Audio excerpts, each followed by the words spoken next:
ক্ষমতায় এলে লক্ষ্মীর ভান্ডার বন্ধ করবেন না, বরং 100 টাকা করে বেশি দেবে। বিগত কদিন ধরে তৃণমূলের সাধারণ সম্পাদক অভিষেক বন্দ্যোপাধ্যায় বিজেপির লক্ষ্মীর ভান্ডার বন্ধ করে দেওয়ার দাবি উলুবেড়িয়া জনসভা থেকে নস্যাৎ করেছেন কেন্দ্রীয় স্বরাষ্ট্রমন্ত্রী অমিত শাহ। তিনি বলেছেন, ভোটে হেরে যাবে বুঝতে পেরে মিথ্যাচার করছেন মুখ্যমন্ত্রী মমতা বন্দ্যোপাধ্যায়। কিন্তু দেশের প্রধানমন্ত্রী নরেন্দ্র মোদী আয়ুষ্মান ভারত প্রকল্পে প্রতি গরিব মানুষকে 5 লাখ টাকা পর্যন্ত সম্পূর্ণ বিনামূল্যে চিকিৎসা ব্যবস্থা দিয়েছে।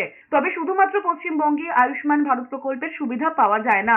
মমতা বন্দ্যোপাধ্যায় নিজের স্বার্থ চরিতার্থ করতে পশ্চিমবঙ্গবাসীকে আয়ুষ্মান ভারত প্রকল্পের মতন যুগান্তকারী সুযোগ সুবিধা থেকে বঞ্চিত করে রেখেছে। তবে রাজ্যে বিজেপি ক্ষমতায় এলেই তৎক্ষণাৎ আয়ুষ্মান ভারত প্রকল্প চালু হবে বলে আশ্বাস দিয়েছেন অমিত শাহ।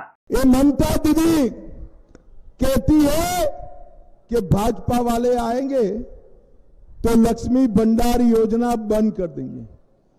मैं आपको बताकर जाता हूं, भाजपा कोई भी योजना बंद करने वाली नहीं है। हम लक्ष्मी भंडार योजना में 100 रुपये ज्यादा बढ़ाकर दीदी लोगों को भेजने वाले हैं। 100 रुपये ज्यादा।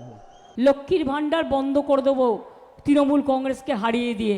আমি বললাম, তোমার ক্ষমতা থাকলে ওটাতে হাত দিয়ে দেখো, তারপরে মায়ের আঁচলের কত দাম সেটা তোমরা কড়ায় গন্ডায় বুঝতে পারবে। লক্ষ্মীর ভান্ডার শুধু চলবে না, যতদিন আপনারা বেঁচে থাকবেন জিন্দেগি ভর চলবে, সারা জীবন পাবেন, সারা জীবন। এখানে বয়সে 60 বছর বয়সে বন্ধ হয়ে যাবে তা নয়।